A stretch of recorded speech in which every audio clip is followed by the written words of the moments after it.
بسم الله الرحمن الرحيم. اللهم صل على سيدنا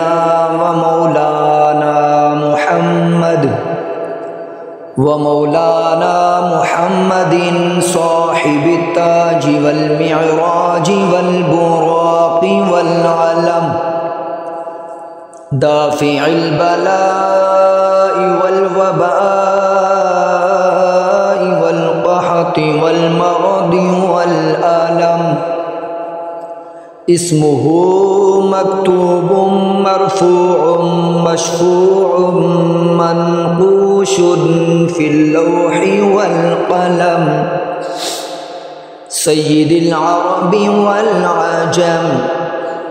جسمه مقدس معطر مطهر منور في البيت والحرم، شمس الضحى بدر الدجى صدر العلا نور الهدى كافي الورى صباح الظلم، جميل الشيم شفيع الأمم صاحب الجود والكرم. والله عاصمه وجبريل خادمه والبراق مركبه والمعراج سفره وسدرة المنتهى مقامه، وقاب قوسين مطلوبه والمطلوب مقصوده والمقصود موجوده، سيد المرسلين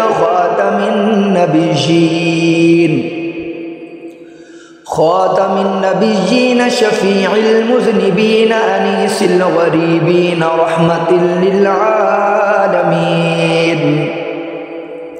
رحمة للعالمين راحة العاشقين مراد المشتاقين، شمس العارفين سراج السالكين مصباح المقربين محب الفقراء والغرباء والمساكين سيد الثقلين نبي الحرمين إمام القبلتين وسيلتنا في الدارين صاحب قاب قوسين محبوب رب المشرقين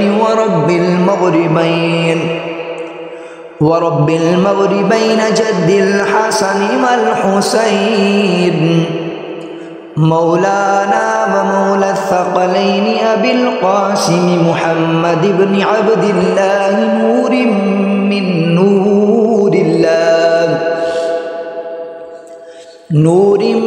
من نور الله يا أيها المشتاقون بنور جماله بلغ